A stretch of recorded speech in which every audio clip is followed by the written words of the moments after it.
అందుకే మిత్రులారా, ఇవాళ ఈ వేదిక మీద నుంచి తెలంగాణ రాష్ట్రంలో ఉన్న నిరుద్యోగ యువకులకు నేను ఒక మాట చెప్పదలుచుకున్నా. 10 ఏళ్ళు ఆనాడు తెలంగాణ ఉద్యమంలో తెలంగాణ రాష్ట్రం కోసం కొట్లాడి 10 ఏళ్ళు తెలంగాణ రాష్ట్రం వచ్చినాక మీ ఉద్యోగాల కోసం ఉపాధి కోసం కొట్లాడిను. ఆ 20 ఏళ్లలో ఏ నియామకాలు జరగలేదు. కానీ కాంగ్రెస్ అధికారంలోకి వచ్చిన వెంటనే 90 రోజుల్లో 30,000 ఉద్యోగ ఖాళీలు భర్తీ చేసి నిరుద్యోగ యువకులకు ఉద్యోగాలు ఇచ్చింది కాంగ్రెస్ పార్టీ కాదా? మాకు తెలుసు ఆ బాధ ఏందో. ఉద్యోగాల కోసం పిల్లలు ఎట్లా కష్టపడుతున్నారో తెలుసు కాబట్టి 90 రోజుల్లో 30,000 ఉద్యోగాలు ఇచ్చినాం. ఇదే కాకుండా ప్రభుత్వ ఉద్యోగస్తులకు ఎప్పుడు జీతం వస్తుందో తెలియని పరిస్థితి నుంచి ప్రతి నెల 1వ తారీఖు నాడు ఇవాళ ప్రభుత్వ ఉద్యోగస్తులకు జీతభత్యాలు ఇచ్చే పరిస్థితి కాంగ్రెస్ పార్టీ తీసుకొచ్చింది. ఇదే కాదు, డిఎస్సి నోటిఫికేషన్ గ్రామాలలో, తండాలలో, గూడాలలో పేదోళ్ళ పిల్లలు చదువుకోవాలి, టీచర్ల నియామకాలు చేపట్టాలి అని డిఎస్సి నోటిఫికేషన్ ఇచ్చి 11,500 ఉద్యోగ ఖాళీలు భర్తీ చేయడానికి ఇవాళ పరీక్షలు పెడితే ప్రతి తలమాసినోడు వచ్చి డిఎస్సి పరీక్షను పోస్ట్ పోన్ చేయమంటారు. నేను అడగదలుచుకున్న ఈ వేదిక మీద నుంచి 10 ఏళ్ళ డిఎస్సి నోటిఫికేషన్ ఇయ్యనందుకే కదా పిల్లలు కొట్లాడింది, పరీక్షలు పెట్టమన్నది. 2022లో నోటిఫికేషన్ ఇస్తే ఇప్పటి వరకు పరీక్షలు జరగలేదు, పెట్టమనే కదా అన్నది. మనం క్యాలెండర్ డేట్ ప్రకారం ఇవాళ డిఎస్సి నోటిఫికేషన్ ఇచ్చి పరీక్షలు పెడుతుంటే కొంతమంది టీఆర్ఎస్ సన్నాసులు పరీక్షలు రాయనోళ్లను, చదువు రానోళ్లను ఇవాళ ప్రభుత్వం పరీక్షలు వేయాలంటారు. గ్రూప్ 1 పరీక్షలు వాయిదాలు వేయాలంటారు. 2022లో ఆనాడు 1:50 లాగా నోటిఫికేషన్ ఇచ్చి పరీక్షలు పెట్టాలనుకున్నారు. పెట్టిన పరీక్షల ప్రశ్న పత్రాలు జిరాక్స్ సెంటర్లలో ఎక్కడ పడితే అక్కడ చౌరస్తాలలో పల్లి బఠానీలు అమ్మినట్టు అమ్మితే పరీక్షలు రద్దయిపోయినాయి.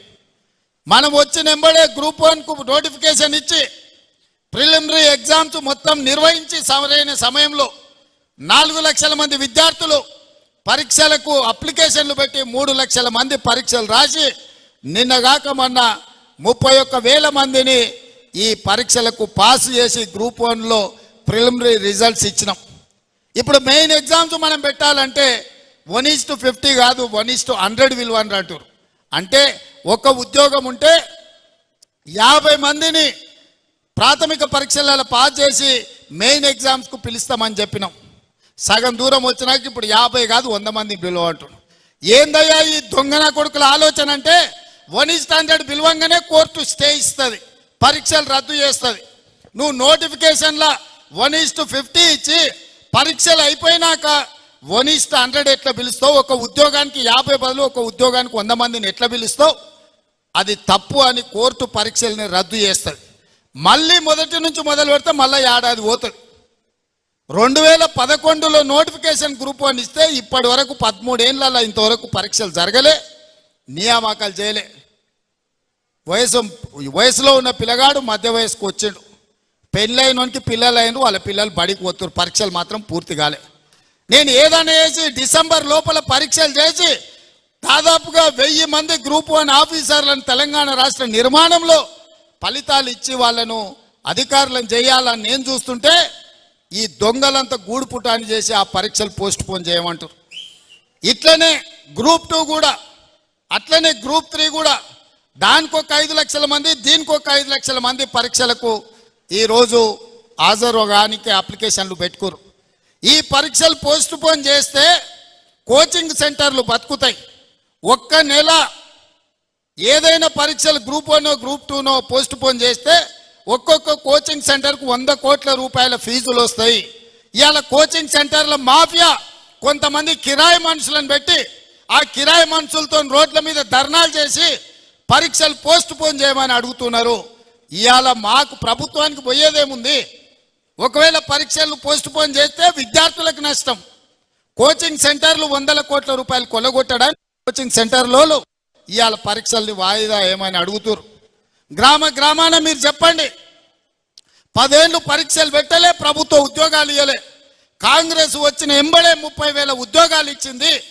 డిఎస్సి నోటిఫికేషన్ ఇచ్చింది, గ్రూప్ 1 నోటిఫికేషన్ ఇచ్చింది, గ్రూప్ 2 నోటిఫికేషన్ ఇచ్చింది, గ్రూప్ 3 నోటిఫికేషన్ ఇచ్చింది.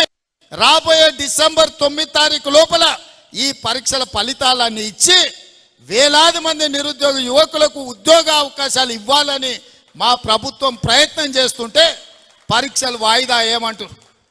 అన్ని పరీక్షలు 2022లో నోటిఫికేషన్ ఇచ్చినవే. ఆ సన్నాసి పరీక్షలు పెట్టలేదు. ఈ 2 ఏళ్ళు పిల్లలు చదువుతూనే ఉన్నారు, కోచింగ్ సెంటర్ల చుట్టూ తిరుగుతూనే ఉన్నారు.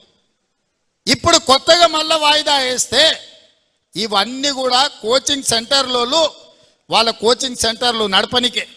మా దగ్గర కూడా అక్కడి నుంచి ఇక్కడి నుంచి పైరవి చేస్తున్నారు. సార్ మేము కోచింగ్ సెంటర్లు పెట్టుకున్నదే ఇవి నడుస్తామని, నువ్వు అన్ని పరీక్షలు పెట్టి పిల్లలకు ఉద్యోగాలు ఇస్తే మా దగ్గర ఎవరు చదువుకుంటాడు, మా వ్యాపారం మూతపడదా అని వస్తున్నారు. ఇంత సిగ్గు తప్పిపోయారు.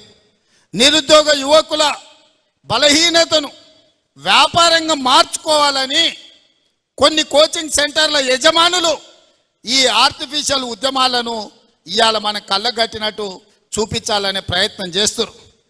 ఎప్పుడు కేసీఆర్ బలహీన పడతాడో, ఎప్పుడు కేసీఆర్ పతనం అవుతాడో విద్యార్థులను రెచ్చగొట్టి వాళ్ళని సావగొట్టి వాళ్ళ శవాల మీద పార్టీని బతికించుకోవాలని ఈ సన్నాసోడు విద్యార్థుల శవాల కోసం ప్రయత్నం చేస్తున్నాడు. ఆనాడు 6 అడుగులు ఉన్నాడు 100 రూపాయలు పెట్టి లీటర్ పెట్రోల్ తెచ్చుకుండు, కానీ 10 పైసలు పెట్టి అగ్గిపెట్టే తెచ్చుకోలే. పెట్రోల్ డ్రామాతో హరీష్ రావు డ్రామా ఆడితే ఇది నిజం అనుకొని శ్రీకాంతాచార్య అని పేదోళ్ళ బిడ్డ పెట్రోల్ పోసుకొని తెలంగాణ ఉద్యమంలో ప్రాణ త్యాగం చేశాడు. అక్కడి నుంచి ఈశాన్ రెడ్డి, వేణుగోపాల్ రెడ్డి, కానిస్టేబుల్ కిష్టయ్య, యాదయ్య ఇట్లా వందలాది మంది పిల్లలు ప్రాణాలు తీసుకున్నారు. కానీ కేసీఆర్ కుటుంబంలో ఒక్కరన్నా చచ్చిపోయినానే అన్నాడనా? మళ్ళీ ఇప్పుడు అదే మోతీలాల్ అని ఒక లంబాడి బిడ్డను ఇవాళ రెచ్చగొట్టి దీక్ష కూసబెట్టారు. ఇంకొక బక్క జడ్సన్ అని ఒక దళితుడిని దీక్ష కూసబెట్టారు. ఇవాళ ఇంకో కోచింగ్ సెంటర్ ఆయన దీక్ష కూర్చున్నాడు. ఎందుకు మోతీలాల్ కూర్చోవాలి, ఎందుకు బక్క జడ్సన్ కూర్చోవాలి? నేను సూటిగా సవాల్ విసురుతున్న హరీష్ రావుకు, కేటీఆర్కు, సన్నాసులారా మీరు దీక్ష కూర్చోండి, మీరు సావనైన వాయిదాయిన పడాలి. ధైర్యం ఉందా?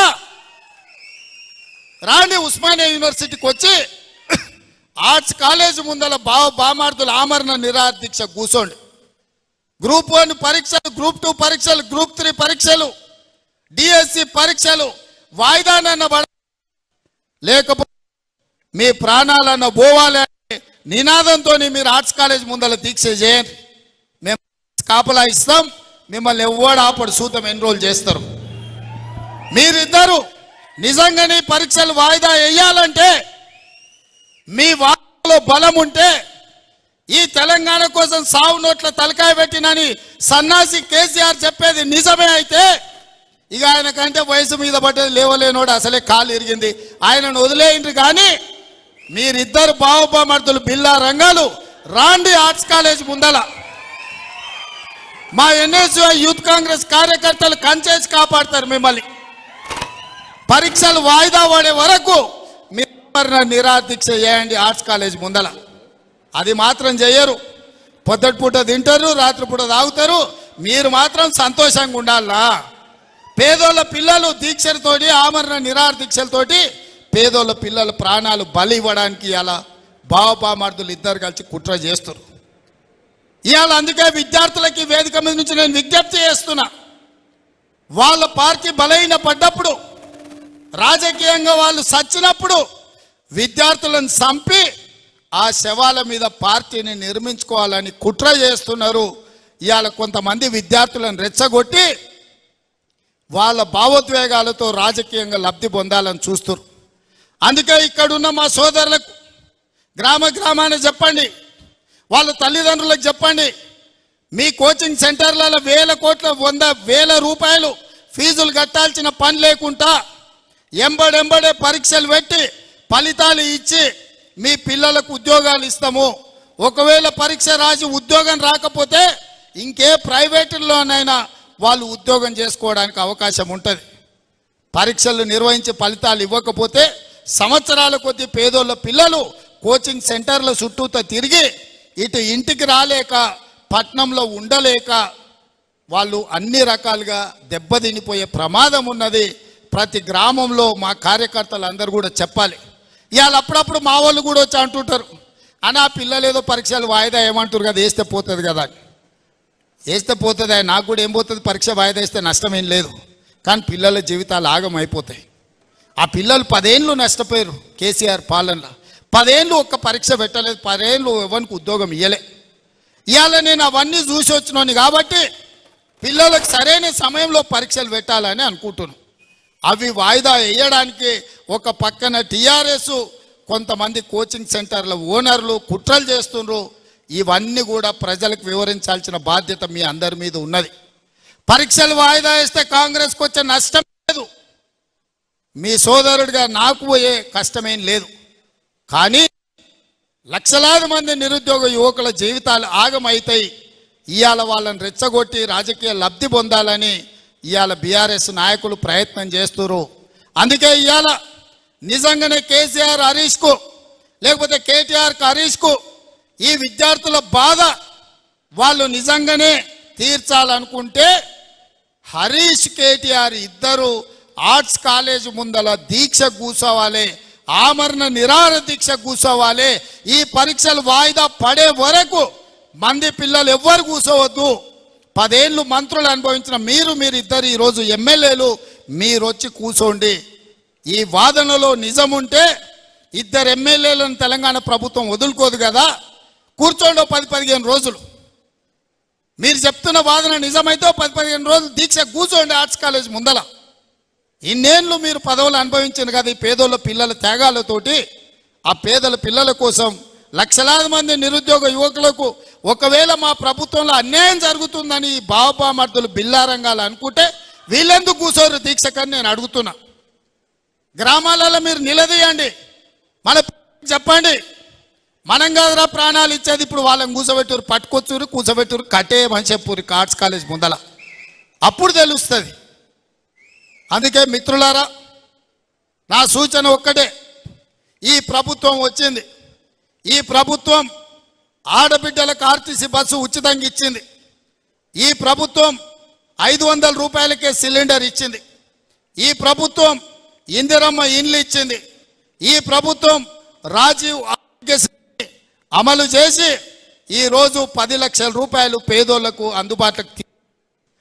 ఈ ప్రభుత్వం 15 ఆగస్టు లోపల 2 లక్షల రూపాయల రైతు రుణమాఫీ చేస్తా అని చెప్పింది, చేసి తీర్థమని మా మంత్రివర్గం నిర్ణయం తీసుకున్నది. ఇన్ని మంచి పనులు చేసి ఈ ప్రభుత్వం 30,000 ఉద్యోగాలు ఇచ్చింది. ఇంకా గ్రూప్ 1, గ్రూప్ 2, గ్రూప్ 3 డిఎస్సి నోటిఫికేషన్లు ఇచ్చి పరీక్షలు పూర్తి చేసి ఈ సంవత్సరం ఆఖరి లోపల నిరుద్యోగ యువకులకు ఉద్యోగాలు ఇవ్వాలని కంకణం కట్టుకొని బయలుదేరింది. ఇన్ని పనులు ఈ ప్రభుత్వం సంవత్సరం తిరిగే లోపల చేస్తే కేసీఆర్కు బీఆర్ఎస్కు పుట్టగతులు ఉండవని కుట్రలు చేస్తుండ్రు. ఈ కుట్రలు అన్నిటిని కూడా గ్రామాన చెప్పాల్సిందిగా మిమ్మల్ని కోరుకుంటున్నా.